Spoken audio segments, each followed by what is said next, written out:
The first race of the 2026 Formula One season is still weeks away, but the drama has already begun. And the shocker is this: drivers are divided.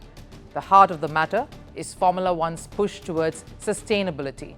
Top stars like Max Verstappen and Lewis Hamilton feel the sport is losing its core identity. But the reigning world champion Lando Norris sees it very differently. So what is really happening here? Is Formula One diluting itself just in the name of being sustainable? Or are the drivers struggling to adapt to what promises to be a new era? Formula One is stepping into one of the biggest technical revolutions it's seen in its modern history. The 2026 season will bring a completely new philosophy, and at the center of it all is sustainability. The cars will now run entirely on advanced sustainable fuels. They will be lighter, they will be smaller, and far more energy dependent. And the biggest shift? The power unit balance. Instead of the traditional dominance of the combustion engine, the new cars will have a 50-50 split between internal combustion and electric power. That's a massive jump from the previous 80-20 structure, and this is where the problem really begins, because now drivers have to manage energy. For drivers raised on the idea of pushing at the absolute limit, this feels a little different. At pre-season testing in Bahrain, Red Bull's Max Verstappen didn't hold back. As a driver, the feeling is not very Formula One-like. It feels a bit more like Formula E on steroids. As a pure driver, I enjoy driving flat out. And at the moment, you cannot drive like that. There's a lot going on. And Verstappen isn't alone. Even Lewis Hamilton, a 7-time world champion and one of the biggest global ambassadors of sustainability, has his concerns. It's ridiculously complex. You need a degree to fully understand it. We're slower right now than a Formula 2.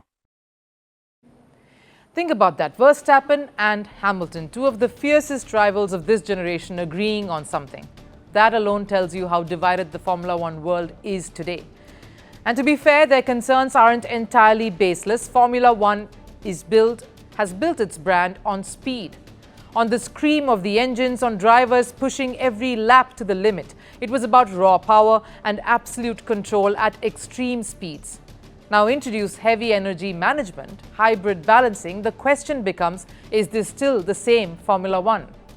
Because fans don't tune in to watch drivers conserve energy. They tune in to watch them chase the edge. But here's where the other side of the story comes in. Not everyone is unhappy. Backing the new alteration is the reigning world champion Lando Norris. I had a lot of fun. I really enjoyed it. Formula One changes all the time. But yeah, we get paid a stupid amount of money to drive, so you can't really complain at the end of the day. And Norris didn't stop there. He even took a subtle jab at Verstappen, who had earlier said he would retire if he didn't enjoy driving the new cars. Any driver can go and find something else to do, you know?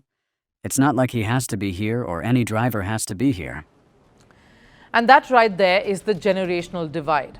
On one side, you've seasoned champions who grew up driving machines that was all about raw speed, now being asked to rethink everything they know.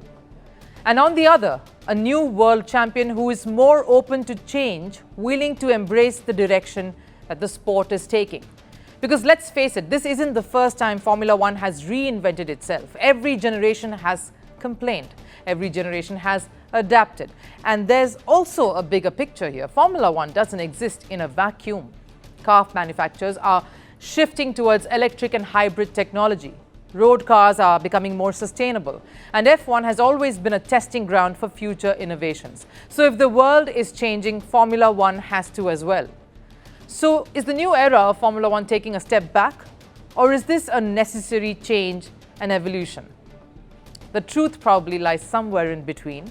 Yes, the cars may feel different, drivers will have to unlearn certain old habits, and yes, the spectacle might look unfamiliar at first, but Formula One has survived every major rule change in its history, and it has always found a way to stay at the pinnacle of motorsport. And anyway, the real question now is not whether the sport will adapt. The question is, will the drivers adapt fast enough to keep up with it?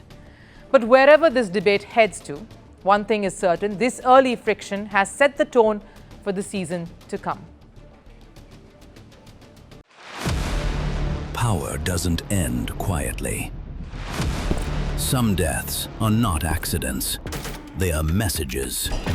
A gunshot. A crowd. A country frozen. The killer disappears. The questions don't. This is not just about who died. It's about what followed. Governments fell. Armies moved. History rewrote itself.